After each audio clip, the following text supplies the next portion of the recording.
Hello বন্ধুরা, welcome back to my channel Sujata Sonai and another blog. তো তোমরা সকলে কেমন আছো? আশা করি ভালো আছো, সুস্থ আছো। আমিও বেশ ভালো আছি। আর সকলকে অনেকটা ওয়েলকাম জানিয়ে আজকে একটি নিউ ব্লগ শুরু করতে চলেছি। আশা করি ভালো লাগবে, ব্লগটা কন্টিনিউ করতে থাকো। আর এখন বাজে প্রায় 10টা থেকে 10:30টার মতো। আর আমি কিন্তু দেখো রেডি হয়ে গেছি আর দিদিকে সঙ্গে নিয়েছি। তো অনেকে হয়তো ভাববে আমার দিদি এরকম করে কেন ঘোরে। হ্যাঁ, আমার দিদির কিন্তু ডিভোর্স চলছে, তো সেই কারণে দিদি এরকম করে থাকে। আর জামাইবাবুর ডিভোর্সটা কেন চলছে সেটা পরে বলবো। বাকি এখন দিদি আর আমি বেরিয়ে গেছি। কেউ কোনো খারাপ কমেন্টস করবে না যে দিদি কেন সিঁদুর পরে না, শাঁখা পরে না, সেই জন্য আগের থেকেই বলে দিলাম। আর আমাদের বাড়ি থেকে প্রায় 4-5 কিলোমিটার পেরিয়ে যে রেল স্টেশনটা কালনার, তো কালনা আমরা রেল গেটটা পেরিয়ে গেলাম। তারপরে আমরা কিন্তু টোটো থেকে নেমে সোজা চলে এসেছিলাম কিন্তু শপিং করতে বাজার কলকাতায়। তো দুই বোন মিলে এখন বাজার কলকাতায় একটু শপিং করব। তারপরে কিন্তু আরও কেনাকাটা আছে, তোমরা দেখতে থাকো কি কিনি না কিনি সবটা। তো ভিতরে গিয়ে দেখো, দেখতেই পাচ্ছ যে অনেক জিনিস রয়েছে। তো আমি এখন মেন কিনতে এসেছি মেয়ের জন্য একটা জামা। তো বিয়ে বাড়ি যাব, নিজের জন্য শাড়ি কিনেছি আর মেয়ের জন্য কিনবো না, এরম তো হয় না। জামা তো অনেক রয়েছে। বাকি মেয়ে তো এখন নতুন করে মেয়েদের জামা পরতে চাইছে, আগে ছেলেদের পরতো। তো সেই হিসাবে মেয়েদের জামা খুব একটা আমার মেয়ের নেই, তো সেই জন্য আমি কিনতে এসেছি। আর এই যে পিঙ্ক কালারের গাউনগুলো বেশ ভালো লাগছিলো। বাকি এগুলো খুব গরম হবে, রেয়ন কাপড়ের বা নেটের মধ্যে এগুলোই পাচ্ছিলাম। তো দিদি বলছিল এগুলোর থেকে আধুনিকাতে বেশি ভালো পেতাম। আর সত্যি কথা বলতে বাজার কলকাতা বা বিশালে কোথাও অনুষ্ঠান পারপাসে পরে যাওয়ার জন্য সুন্দর টাইপের জামা আমি বেশ দেখলাম না। আর আমাদের গ্রামে ঘরে কি হয়, একটু ঝিকঝাক জামা কাপড় বিয়ে বাড়িতে না পরলে বেশ ভালো লাগে না।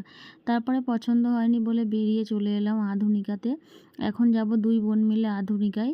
তো ওখানে গিয়ে দেখি কি জামা কাপড়টা পাওয়া যায়। আর এতটা পরিমাণে গরম রোদ, আমি ফোনের ব্রাইটনেসটা কমানো ছিল, ভালো বুঝতে পারছিলাম না। তো আধুনিকায় গিয়ে কিন্তু আর ক্যামেরা করতে পারিনি, ভয় করছিল যদি কিছু বলে। তারপরে কিন্তু দেখতে পাচ্ছ আহারে চলে এসেছি, দুই বোন মিলে খাওয়া দাওয়া করব। কারণ আমরা বেরিয়েছিলাম বাড়ি থেকে না খেয়ে, আমাদের প্ল্যানটাই ছিল আমরা খেয়ে আসব।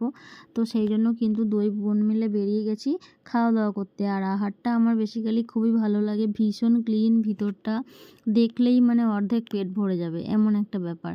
আর উপরটা তো দেখতে পাচ্ছ খুবই সুন্দর, চারিপাশটা একদম ঝকঝকে পরিষ্কার। আমাদের খাবার অর্ডার দেওয়া হয়ে গেছে, কি খাবার আসে সেটা দেখে নিয়ে যাক।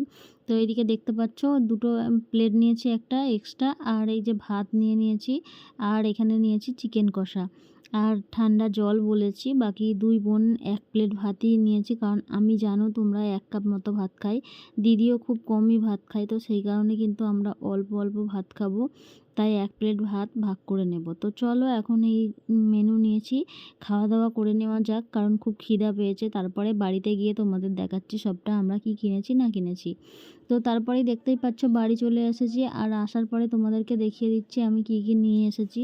আর আমরা দুই বোন খেয়েছি, আর মেয়ের জন্য আনবো না এরম তো হতে পারে না, তাই না। এখানে আছে এক্সট্রা, মানে একটা চিকেন, ডিম, আলু এক্সট্রা নিয়েছিলাম, যেহেতু আমার বাবা আছে আর মেয়ে দুজনের জন্য। আর এখানে কিন্তু আমি বিরিয়ানি নিয়ে এসেছি মেয়ের জন্য। তো কি এনেছি না এনেছি সবটা তোমাদেরকে ব্যাক ক্যামেরা করে ভালো করে দেখাতে চাইলাম, কিন্তু হচ্ছিল না। আর এগুলো হচ্ছে মেয়ের জন্য গার্ডার নিয়েছিলাম, আর আমার জন্য দুটো হাতি মুখের বালা, আর খোঁপা করার জন্য একটা, এই যে এগুলো কি বলে জানি না নামটা, নিয়েছি। আর একটা নিয়েছি পারফিউম। তো চলো ঠিকঠাক করে দেখিয়ে দিচ্ছি। তো তারপরে দেখো সামনের থেকে দেখাচ্ছি, এই যে আধুনিকার প্যাকেটটা দেখতে পাচ্ছ। আমরা কিন্তু আধুনিকায় ক্যামেরা করতে পারিনি, তোমাদের আগেই বলেছি। তো ওখান থেকে মেয়ের জন্য কি জামা প্যান্ট কিনেছি সেটা দেখাই। আর আমার মা দেখো বসে বসে দেখছিল। আর এই যে এখানে একটা স্কার্ট নিয়েছি জিন্সের, তো কালারটা খুবই ভালো, ফোনেতে অরিজিনালটা বোঝা যাচ্ছে না। মেয়ের জন্য একটা স্কার্ট নিয়েছি। আর এই যে এখানটা একটা বোতাম মতো ঝুলছে, আমার তো দেখে বেশ খুব পছন্দ হলো। আর এই সব জামা কাপড় দেখলে কি বলো তো, আমার এখন নিজেরই পরতে ইচ্ছে করে। আর নিজে তো পরতে পারবো না, তাই মেয়েকে দিয়ে পরাই। আর এখানে একটা একদমই হালকা বেবি পিঙ্ক কালারের টপ নিয়ে নেওয়া হয়েছে, একদম স্টাইলিস্ট, পেটের কাছে উঠে থাকবে ওরকম টাইপের।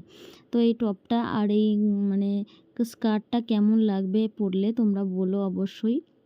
আমার তো বেশ ভালো লেগেছে। আর বাড়িতে আসার পরে আমি মেয়েকে বলছিলাম একটুখানি পর কেমন হয়েছে না হয়েছে দেখব, কারণ আমি তো আইডিয়া করে নিয়ে এসেছি।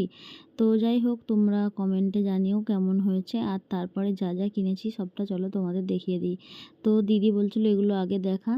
তো যেটা সামনে পাচ্ছি তোমাদের পটপট করে দেখিয়ে নিচ্ছি। আর এই যে এখানটায় দেখতে পাচ্ছ একটা পারফিউমটা এতটা সুন্দর, জাস্ট অসম, তোমাদের কি বলবো। আমার তো খুবই ভালো লেগেছে। আর তোমরা এই পারফিউমটা কে কে ইউজ করো সেটা বলো। আর এই যে এটা নিয়েছি আমি খোঁপা করার জন্য, যেহেতু শাড়ি পরবো, খোঁপা না করলে ভালো লাগবে না, ওই জন্য কিন্তু এটা নিয়েছি। আর এই যে দুটো বালা নিয়েছি হাতি মুখের, আমার আছে সব কিছুই, কিন্তু সেটা শ্বশুর বাড়িতে আছে। আর আমি যেহেতু বাপের বাড়ি থেকে যাব, আমার পিসির নাতনির বিয়ে, সেই কারণে। আর এখানে দেখতে পাচ্ছ বেশ অনেক কয়েকটা গার্ডার আর ক্লিপ নিয়ে নিয়েছি দুটো সুন্দর দেখে। এগুলো হচ্ছে আমার মেয়ের জন্য নিয়েছি, মেয়েকে চুল বেঁধে দেবো সুন্দর করে, ওই জন্য। আর নিজে সাজগোজ করব, মেয়েকে কিনে দেবো না এমন তো হতে পারে না, তাই না? সেই জন্য কিন্তু মেয়ের জন্যও নিয়ে নিয়েছি। আর এদিকে দেখতে পাচ্ছ, তোমাদের বললাম বিরিয়ানি এনেছি, এই যে বিরিয়ানি। আর এক্সট্রা করে কিন্তু চিকেন, আলু আর ডিম নিয়েছি, সেটাও দেখালাম। তো তারপরেই দেখতে পাচ্ছ মেয়েকে এখানটায় রেডি করে দিয়েছি, কেমন লাগছে দেখানোর জন্য তোমাদেরকে। আমার মেয়ের হাসিটা দেখে নিশ্চয়ই বুঝতে পারছো ওর খুব পছন্দ হয়েছে, কি সুন্দর মডেলদের মতো করে স্টাইল মেরে মেরে পোজ দিচ্ছে, বুঝতেই পারছো। আর ও বলছিল মা আমার খুব পছন্দ হয়েছে। তো তোমাদের কেমন লেগেছে অবশ্যই জানিও।